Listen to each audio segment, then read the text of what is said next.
Hello friends, Radhe Radhe, हर हर महादेव। मैं मीनाक्षी एक बार फिर से आपके सामने अपने नेक्स्ट वीडियो के साथ प्रेजेंट हुई हूँ। तो चलिए शुरू होने से पहले फटाफट से बताइए आप सभी लोग कैसे हैं। I hope you are happy and healthy. तो चलिए इसी के साथ मैं आज का टॉपिक शेयर करती हूँ। जैसा कि पिछले कुछ वीडियोज़ में हमने बहुत सारी जानकारियाँ अर्ली अडल्टहुड पीरियड यानी यंग एडल्ट के बारे में ली, हम उनके मैरिटल एडजस्टमेंट्स के बारे में बातें करना शुरू किए थे पिछले कुछ वीडियो से, जहाँ पे हमने देखा कि मैरिटल एडजस्टमेंट्स वो किस प्रकार से करते हैं और मैरिटल हैप्पीनेस के लिए कौन कौन सी ऐसी चीज़ें हैं या कौन से जो फैक्टर्स हैं जो इन्फ्लुएंस करते हैं या कौन से ऐसे एडजस्टमेंट्स हैं जो उनको करने पड़ते हैं। तो वहाँ पे हमने वन ऑफ द एडजस्टमेंट्स देखा जो कि बहुत ही इंपॉर्टेंस रखता है मैरिटल हैप्पीनेस के लिए, जो कि है एडजस्टमेंट विद द मेट, कि अपने कपल अपने मेट के साथ अपने पार्टनर के साथ किस प्रकार से एडजस्ट करना, उसमें किस तरह की कठिनाइयाँ आती हैं और किस तरह से वो एडजस्ट कर सकते हैं। सभी जानकारियाँ हमने पिछले कुछ वीडियोस में ली और वहाँ पे हमने एक बात की थी कि कुछ ऐसे फैक्टर्स होते हैं जो इन्फ्लुएंस करते हैं जब हम अपने मेट के साथ जो है अपने पार्टनर के साथ एडजस्टमेंट करते हैं। तो वो मतलब हमें बहुत ज़्यादा वो फैक्टर बहुत ज़्यादा इंपॉर्टेंस रखते हैं कि किस तरीके से किस तरह से हमारा एडजस्टमेंट अपने मेट के साथ हो सकता है। तो ऐसे ही आज कुछ ऐसे फैक्टर्स को हम जानेंगे इस सेशन में। यही हमारा आज का बहुत ही इंपॉर्टेंट और इन्फॉर्मेटिव टॉपिक होने वाला है, that is the factor influencing adjustment to a mate. तो यहाँ पे हम ऐसे फैक्टर्स को जानेंगे और ये बहुत ही जानकारी वाला सेशन होने वाला है और बहुत ही एक्साइटमेंट और इन्फॉर्मेटिव होने वाला है। तो I request all of you my dear friends to please be remain in the session till the end to get the whole information. आगे बढ़ने से पहले एक बात और बोलना चाहूँगी कि अगर चैनल को अभी तक सब्सक्राइब नहीं किया है तो प्लीज़ करिए, जिससे पिछले भी वीडियोज़ और आगे आने वाले अनगिनत वीडियोज़ का आपको आसानी से लाभ मिल सके और आपको जानकारी प्राप्त हो सके। तो प्लीज़ मेरे चैनल को सब्सक्राइब करिए और अगर आप न्यू व्यूवर हैं मेरे चैनल को तो प्लीज़ जल्दी से सब्सक्राइब करिए चैनल को। अब चलिए इसी के साथ सेशन को आगे बढ़ाते हैं। तो जब हम बात करते हैं फैक्टर्स जो कि इन्फ्लुएंस करते हैं adjustment to a mate young adults के अंदर, तो ऐसे हम आज यहाँ पे 7 फैक्टर्स की बात करेंगे। तो चलिए फटाफट से जानते हैं वो 7 फैक्टर्स क्या हैं। पहला, concept of an ideal mate. Next है fulfilment of needs. Next, similarity of backgrounds. Next, common interest, similarity of values. Next, role concepts and last but not the least, change in life patterns. तो चलिए अब इन सभी factors को एक एक करके थोड़ा थोड़ा और भी डिटेल में समझते हैं।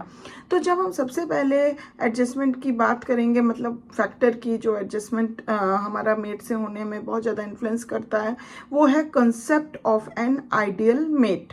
तो यहाँ पे है, in choosing a marriage partner both men and women are guided to some extent by a concept of an ideal mate built up during adolescence। तो जब हम अपने लिए मैरिज पार्टनर चुनते हैं तो बोथ मेन और वुमेन के लिए कुछ एक्सटेंट तक ये बहुत ज़्यादा गाइड करता है। जो हम एक मतलब एक आइडियल मेट का जो भी एक इमेज बनाए हुए या कॉन्सेप्ट हम कह सकते हैं बनाए हुए रहते हैं एडोलेसेंस स्टेज में, तो वो जो है अब स्टेज में यंग एडल्ट मतलब यंग कपल के लिए बहुत ही ज़्यादा इम्पोर्टेंस रखता है, जहाँ पे वो हमें गाइड करता है कि how we can choose our marriage partner. The more the individual must readjust to reality, जितना ज़्यादा इंडिविजुअल को रीएडजस्ट करने को बोला जाएगा रियलिटी के साथ, the more difficult the adjustment to the mate will be. क्योंकि क्या होता है एडोलेसेंस स्टेज में हर इंसान, चाहे वो औरत हो या आदमी हो, मैन और विमेन, वो अपने लिए कुछ आइडियल एक कॉन्सेप्ट क्रिएट करती है या करता है मेट को लेके, और अगर इन रियलिटी में वो चीज़ नहीं होती है और उसको रीएडजस्ट करना पड़ता है, किसी भी प्रकार से फोर्स किया जाता है, you must have to readjust with the reality, तो वहाँ पे मेट के साथ आगे चल के एडजस्टमेंट करने में काफ़ी डिफ़िकल्टी का सामना करना पड़ सकता है। तो ये जो concept of an ideal mate है, ये फैक्टर बहुत ज़्यादा इन्फ्लुएंस करता है with the adjustment to a mate. Next अगर हम फैक्टर की बात करें, that is fulfilment of needs. ये भी बहुत ज़्यादा इम्पोर्टेंस रखता है और बहुत ज़्यादा इन्फ्लुएंस करता है कि कैसे हम अपने मेट के साथ एडजस्ट कर सकते हैं। If good adjustments are to be made, a mate must fulfil needs stemming from early experiences. तो अगर गुड एडजस्टमेंट मेट के साथ रखना है या करना है तो मेट को मस्ट फुलफिल करना होगा उस नीड्स को जो कि अर्ली एक्सपीरियंसेस के साथ स्टेमिंग अप हुई है। If the adult needs recognition, अगर कोई भी एडल्ट को अपना रिकॉग्निशन चाहिए या सेंस ऑफ अचीवमेंट का उसको एक फीलिंग है एंड सोशल स्टेटस चाहिए खुश रहने के लिए, तो the mate must help meet this needs. तो अगला जो मेट है, जो पार्टनर है, उसको उसकी हेल्प करनी होगी कि वो अपने इस सारे नीड्स को फुलफिल कर सके और हैप्पीनेस के साथ रह सके। तो जब हम अपने पार्टनर की नीड्स की फुलफिलमेंट के लिए उसकी हेल्प करेंगे, सपोर्ट करेंगे, तो जाहिर सी बात है we can be better adjusted with our mate. तो ये फैक्टर भी बहुत ज़्यादा इंपॉर्टेंस रखता है। नेक्स्ट अगर कोई फैक्टर इन्फ्लुएंस करता है, that is similarity of backgrounds. The more similar the backgrounds of husband and wife, the easier the adjustment. जितना ज़्यादा सिमिलर हस्बैंड और वाइफ का बैकग्राउंड होगा उतना ही ईजियर उन दोनों का एडजस्टमेंट होगा। However, even when their backgrounds are similar, each adult has acquired a unique outlook of life, and the more these outlooks differ, the more difficult the adjustment will be. तो यहाँ पे देखा गया कि अगर बैकग्राउंड जो है दोनों मतलब कपल का जो भी बैकग्राउंड है मैन और वुमेन का, अगर वो सिमिलर होता है तो कहीं ना कहीं उनका एडजस्टमेंट एक दूसरे के साथ करने में उनको ज़्यादा डिफ़िकल्टी नहीं होती है। बट इसके बावजूद ये देखा गया है कि हर इंडिविजुअल की अपनी एक इंडिविजुअलिटी होती है, अपना एक डिफरेंस, इंडिविजुअल डिफरेंसेस होता है। तो दोनों जो पार्टनर होते हैं उनका अपना अपना लाइफ को देखने का एक नज़रिया होता है। तो अगर कभी कभी ऐसा भी देखा गया है बैकग्राउंड सिमिलर होने के बावजूद, चूंकि हस्बैंड और वाइफ का अपना अलग अलग आउटलुक होता है कि वो लाइफ को किस तरह से परसीव कर रहे हैं, देख रहे हैं, तो इस तरह से जो अगर उनका आउटलुक लाइफ के टुवर्ड्स अगर डिफरेंट होता है, ज़्यादा डिफ़र करता है, तो वहाँ पे उनको एडजस्टमेंट एक दूसरे के साथ करने में बहुत ज़्यादा डिफ़िकल्टी होती है। और अगर टुवर्ड्स द लाइफ अगर उन दोनों का आउटलुक काफ़ी हद तक सिमिलर है, सेम है, तो उनको एडजस्टमेंट करने में ज़्यादा डिफ़िकल्टी नहीं होती और वो अच्छे से एडजस्ट कर पाते हैं एक दूसरे के साथ। तो ये फैक्टर भी बहुत ज़्यादा इन्फ्लुएंस करता है। नेक्स्ट अगर हम फैक्टर की बात करें, दैट इज़ कॉमन इंटरेस्ट। तो जाहिर सी बात है किसी दो व्यक्ति के बीच में अगर इंटरेस्ट कॉमन होता है, लाइकिंग कॉमन होती है, तो वहाँ पे उनके विचार मिलते हैं, क्योंकि उनकी इच्छाएं मिलती हैं, उनका इंटरेस्ट मिलता है। तो इस वजह से क्या होता है, वो लोग एक दूसरे के साथ सामंजस्य बैठा पाते हैं। तो सेम लाइक अगर यहाँ पे अगर म्यूचुअल इंटरेस्ट होता है कपल का टू डू थिंग्स और to enjoy to do things together, lead to a better adjustments than mutual interests that are not easily shared. तो जितना ज़्यादा मतलब अगर आपका म्यूचुअल इंटरेस्ट है किसी भी चीज़ को लेके, किसी भी वर्क को लेके, अगर आपका म्यूचुअल इंटरेस्ट है तो आपका बेटर एडजस्टमेंट एक दूसरे के साथ हो सकता है। नेक्स्ट अगर हम बात करें फैक्टर की, that is similarity of values. Well-adjusted couples have more similar values than those who are poorly adjusted.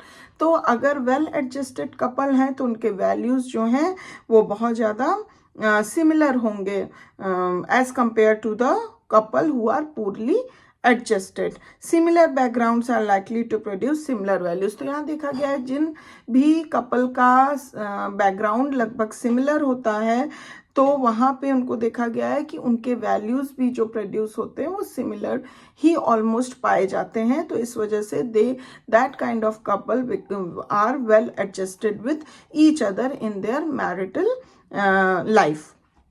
Next अगर हम देखें फैक्टर की जो बहुत ज़्यादा इन्फ्लुएंस करता है, दैट इज़ रोल कॉन्सेप्ट्स।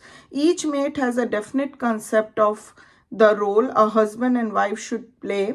तो जो भी मेट होता है उसका एक डेफिनेट कंसेप्ट होता है रोल जो कि हस्बैंड या वाइफ जो प्ले करते हैं उसको लेके एक डेफिनेट कॉन्सेप्ट रहता है and each expects the other to play that role. और एक जो जैसे मान लीजिए फॉर एग्जांपल हस्बैंड है तो वो वाइफ को लेके उस तरह का रोल एक्सपेक्ट करता है कि वो प्ले करे, वाइफ है तो वो हस्बैंड को लेके एक्सपेक्ट करती है कि वो वही डेफिनेट रोल जो है वो प्ले करे।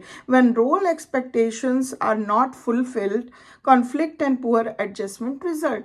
और वहीं पे अगर जो भी एक्सपेक्टेशंस होते हैं हस्बैंड को वाइफ से, वाइफ को हस्बैंड से रोल को लेके, अगर वो रोल एक्सपेक्टेशंस फुलफिल नहीं होती हैं तो वहीं पे कॉन्फ्लिक्ट और पुअर एडजस्टमेंट की शुरुआत हो जाती है और यही उसका एक रिजल्ट होता है, that is the conflict and mall adjustment in between them.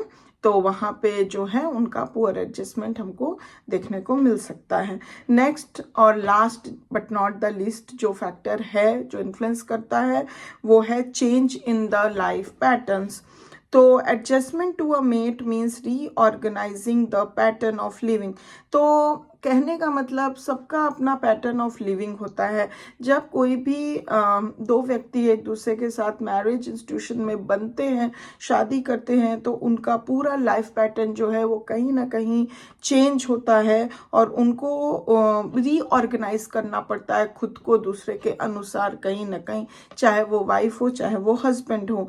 तो जहाँ पे एडजस्टमेंट टू अ मेट का मतलब ही यही होता है कि reorganising the pattern of living, जो उनका पैटर्न ऑफ लिविंग है उसको रीऑर्गेनाइज करना, रीवैम्पिंग फ्रेंडशिप्स और एक दूसरे के साथ एक फ्रेंडशिप वाला बिहेवियर रखना and social activities and changing occupational requirements. फिर अपने ऑक्यूपेशनल रिक्वायरमेंट्स में भी चेंज का होना स्पेशली फॉर द वाइफ। और ये सारे चेंजेस जो हैं वो स्पेशली वाइफ को ज़्यादा हम देखते हैं करने पड़ते हैं अपने लाइफ पैटर्न लाइफ स्टाइल्स को लेके, जहाँ पे उसको रीऑर्गेनाइज करना पड़ता है खुद के लाइफ पैटर्न को, जहाँ उसको रीवैम्पिंग फ्रेंडशिप करनी पड़ती है, जहाँ पे उसको अपने सोशल एक्टिविटीज़ में चेंजेस लानी पड़ती हैं और यहाँ तक कि ऑक्यूपेशनल रिक्वायरमेंट्स में भी उसको चेंजेस लाना पड़ता है। तो ये मोस्टली हम वाइफ के अंदर ज़्यादा देखते हैं कि उसको करना पड़ता है and these adjustments are often accompanied by emotional conflicts. तो कभी कभी क्या होता है ये सारे जो एडजस्टमेंट्स वो करती है या करता है जो भी है, तो जब भी वो पार्टनर्स जो हैं ये सारी चीज़ें रीऑर्गेनाइज करते हैं चेंज करते हैं खुद में, तो बहुत सारे इमोशनल कॉन्फ्लिक्ट्स जन्म लेते हैं, बहुत सारे इमोशनल कॉन्फ्लिक्ट्स डेवलप होते हैं जो कि कहीं ना कहीं मतलब कुछ डिफ़िकल्टी पैदा कर देते हैं मैरिटल एडजस्टमेंट में। तो ऐसे ये 7 जो हैं कुछ इम्पॉर्टेंट फैक्टर्स हैं जो कि एक मेट के साथ एडजस्टमेंट होने में खास करके इन द मैरिज इंस्टीट्यूशन कहीं ना कहीं कुछ डिफ़िकल्टी पैदा करते हैं। अगर इसमें कुछ ऐसा बीच का रास्ता निकले कि हाँ इन फैक्टर्स पे थोड़ा सा फोकस किया जाए तो हो सकता है कि एडजस्टमेंट टू अ मेट जो है वो काफ़ी बेहतर बन सके और मैरिटल हैप्पीनेस ज़्यादा से ज़्यादा देखने को मिले। तो आई थिंक कि आपको इस सेशन से काफ़ी कुछ जानकारियाँ मिली होंगी। आई मस्ट थिंक कि ये सेशन आपके लिए काफ़ी इन्फॉर्मेटिव रहा होगा और पसंद भी आया होगा। अगर आया है तो प्लीज़ एक लाइक ज़रूर दे दीजिए और thank you very much for watching this video till the and. I will back soon with my next beautiful and informative session for you. Till then, please take good care of yourself. Bye-bye.